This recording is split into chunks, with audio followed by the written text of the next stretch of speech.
go to some questions now. Sam, once again, thank you so much for being willing to do this. I'll get straight into it. Our top voted question at the moment is a good question. The world has started developing more individuality and fear that religious people will reject them for who they are. How would you approach them?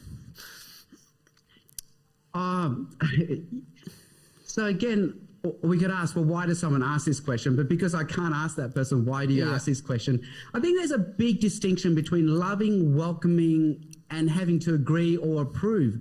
And I talk about how with Christianity, we can practice true inclusiveness. We can practice true love. Jesus says to his disciples, don't just love your friends. Anyone can do that. You've got to love your enemies. Yeah. Love the people who hate you, who disagree with you, who don't hold your same views. That's what true love is. So that's unconditional love. Conditional love is where you only love those who agree with you. Unconditional love is where you love those who disagree with you, who are different from you. Jesus also told us to practice true inclusiveness, and he himself ate and drank with those he disagreed with, his religious opponents, and that's true inclusion. If we only eat and drink with those we agree with, that's exclusion. True inclusiveness is including your friends and your enemies, or people with different views, worldviews, religions, traditions, beliefs. And so that means Christianity means we accept the individual, like properly, truly, in the same way Jesus does. Yeah. And that's where we can practice the distinction between love and everything without having to agree and approve. And the example I give is I flip it around. I have a friend in Brisbane who's a pastor, and when he became a Christian, my friend Rohan, his gay atheist uncle turned up to Rohan's baptism. And at that moment, everyone's not saying to the gay atheist uncle, what do you think you're doing? Have you become a Christian? No, not. He still disagrees with Rohan's worldview and beliefs. Yeah. But he's turning up at that moment to show his love and honor for his nephew. And we can do the same thing. We can love and honor our friends and accept them as the individuals they are without having to agree or approve of what they believe in. Yeah, that's really good. There's actually a question probably that would be pretty good to follow up with. There's a question that says, what would you say to Christians who think it's wrong to go to non-Christian events because people might get, for instance, drunk? And how can you show Jesus in those environments? Yeah, so we can be Jesus, be like what Jesus did. And so here's a great irony. We turn up to these things not because we approve of maybe the non-Christian behavior that might go on there. We turn up to these things because we don't approve of the non-Christian behavior and values that might go on there. So Jesus himself was asked these questions over and over again. He turns up to the feasts of sinners and tax collectors, and who knows what sinful behavior is going on in these places. And so the religious leaders say to Jesus and his disciples, why does your master eat and drink with tax collectors and sinners? And Jesus says, well, it's not the healthy who need a doctor, it's the sick who need a doctor. It's because they're tax collectors and sinners that Jesus goes and eats and drinks with them. It's the same with us. It's because our friends need Jesus. That's why we go and we hang out with them. And again, because we hang out with them doesn't mean we approve, so we can make this distinction. We also love the story, and I mentioned this in my book, How to Talk About Jesus Without Becoming That Guy. We love the story where Jesus went to Simon the Pharisee's house for dinner. During dinner, the woman washes Jesus' feet with her hair and perfume, and that's the moment we fixate on. But another Christian pastor said, did you notice the first part of the story? A Pharisee invited Jesus to his place for dinner, and Jesus went. Meaning Jesus went to the house of his opponent to eat and drink with his opponent. And so Jesus went to someone's house whose views he would have disagreed with. And also we have the story of Zacchaeus, the ultimate conversion story in the book of Luke. That's the climax of Luke before Jesus goes into Jerusalem, where Jesus says, I am coming to your house to eat and drink with you. And in those days, he would have stayed in Zacchaeus' house for days. He would have been a house guest.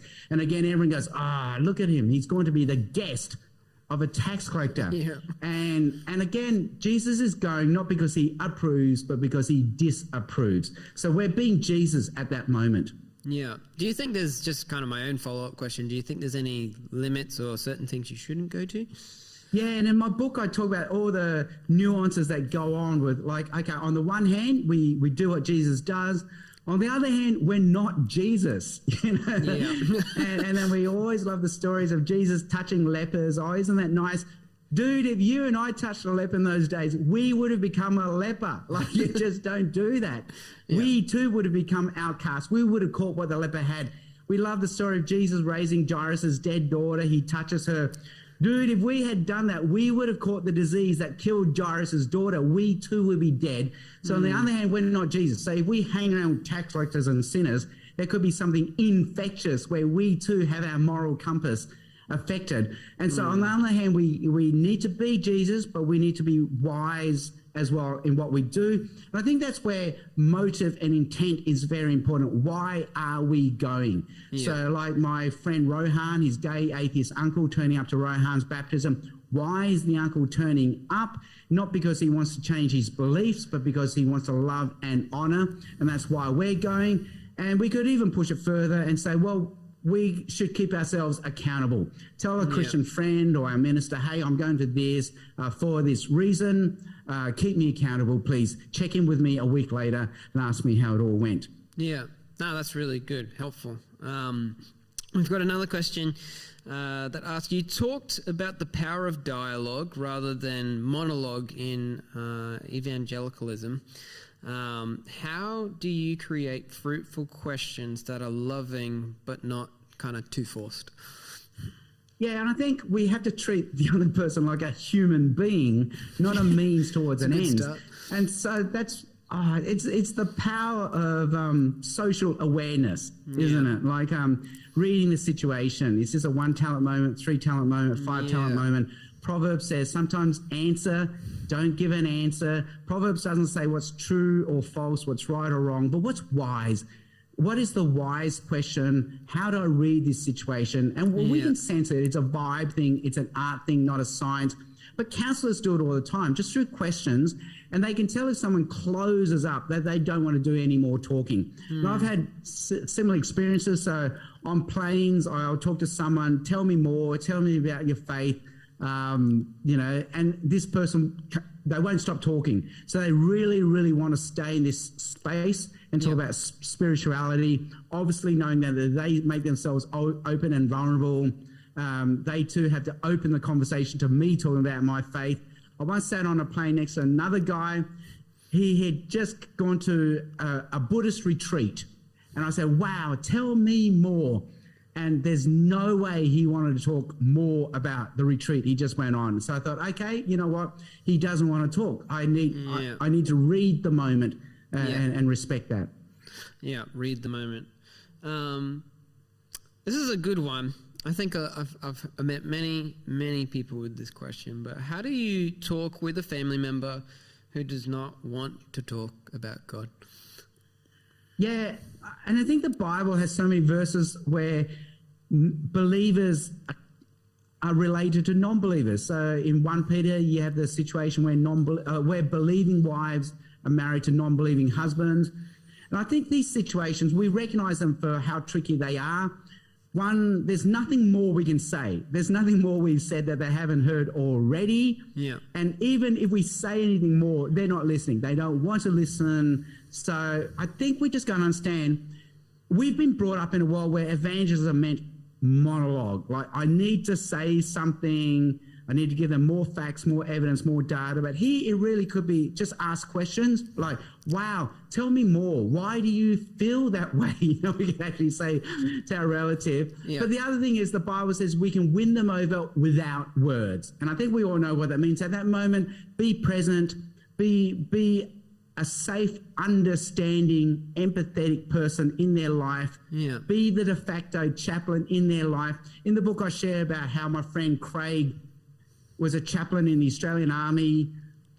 A lot of bad stuff happened, so he was ministering a lot to the soldiers. But the commanding officer was anti-Christian, anti-religion, no time for Craig or the chaplain, but one day the commanding officer tells Craig to come into his room, close the door, sit down, and then he says to Craig, the chaplain, please pray for me. Yeah. And my chaplain friends say this is exactly how it works. People have their defenses up. They hate you. They don't want you to be there. But in a time of crisis, the wars come down. Suddenly they want to talk to you. They want you to speak on behalf of God. They want you to pray for them. They want you to bring meaning in a time of crisis. And I think even our most hostile, non-believing relative will have a moment like that where they know where the person they can turn to talk on behalf of God when that happens. Yeah, no, that's really helpful. I suppose prayer would be quite helpful in that situation. Yeah, so obviously everything we've said tonight, the 1 hour of conversation we've had tonight, presumes prayer. Yeah. And the overarching sovereignty of God, his spirit working in the hearts of everyone. And at the same time, what can we do to play our part in God's plans? And that's what we're talking about here. And people have also pointed out with non-believing relatives, one really good prayer point is that we pray that God will bring more Christian friends into our relative's life. Yeah. Especially when it's a relative who's older than us, like an uncle or parent. Often because we're younger, they're not going to respect what we say so much when it comes to words. But maybe God can bring another Christian friend into their life. Yeah, that's really good. No, I like that it's all premised upon prayer. That's really, really good. We've got a couple more questions. How can we fit into secular culture without being the weird Christian, but not compromising on our Christian values and being the difference, like salt and light? Yeah, often it's that saying, what would Jesus do? Like, Jesus hung out. He was a Christian. He was Jesus, but he didn't compromise on his values, but he hung out. So I think it's a whole thing. How can I be salt? How can I be light in this moment? Because that is what I've been called to be. Yeah. How can I be the jar of clay that contains God's glory and God's presence? In other words, how can I be the unofficial de facto chaplain in this moment? I think it's an attitude thing. Like we always know who we are and why God has called us to be there in that moment. Yeah, no, that's really good. Final question. I wanted to know do you think everyone is an evangelist, or is it just for your Billy Grahams and all those kind of people? Like, is it a call for every Christian, or how do you navigate that? Yeah, I love to give an example. Everyone in this room and everyone watching right now, well, okay, not everyone, but everyone who is, we're all Australians. We're all Australians. But what is an Australian? What is an Australian? Somehow, concretely, in every particular situation, it comes out completely different. We're all different, but somehow we're all Australians. Yeah. And somehow God has called us all to be the suffering, preaching servant of Isaiah. He's called us to be all priests, according to 1 Peter. Yeah. And I think we've all been called to be evangelists. Yeah. But we all manifest it completely differently. For some of us, we will be that person who gives the 20-minute Bible talk at a church event. For some of us, we will be that person who talks up to a stranger on a university campus. But for most of us, we will do it in our shy, awkward ways through dialogue, conversation, questions to our friends and relatives. So often we say, I'm not called to be evangelist, because we think we're thinking of the 20-minute monologue. Yeah. And you're right, most of us are not called to do that. Yeah. But the rest of us are called to be that shy, social, awkward jar of clay to our friends and relatives. That's really good, Sam. Thank you for answering those questions. I did want to plug you just a little bit. You were telling me earlier today that you guys at City Bible Forum have actually got a really, really cool course that's coming up called Sharing Jesus at Work. I wondered if you might be able to tell us a little bit more about that, because, I mean, in a secular age where there isn't usually a Christian workplace per se, this is a really, really good topic to cover. So could you tell us a little bit more about that? Yeah, so for those of us in paid work, we spend most of our life at work. And so most of our non-believing friends come from work. So how can we tell our non-believing friends at work about Jesus? And that's what City Bible Forum tries to do. We equip Christians to reach the world through the workplace by telling their friends at work about Jesus. One way is you can sign up for this course. It's a really easy course. It's called How to Share Jesus at Work. It's got me giving, I think, 9 very short videos. This is the new norm, TikTok videos, right? Each video is less than like 10 minutes. It's only 8 minutes. And then followed by some discussion questions. Yep. So 8 lessons with short videos by me on how to share Jesus at work, with discussion questions afterwards. So even my own church's adult group, we're going through these right now. To access it, it's a really easy URL. It's plus.citybibleforum.org/share Jesus. Yep. So plus.citybibleforum.org/share Jesus. Yep. It's $20 to sign up for 9 videos. That's and good. Even my own church, what we're doing is we just got the minister to sign up. We're all logging in on his account. So even we're not.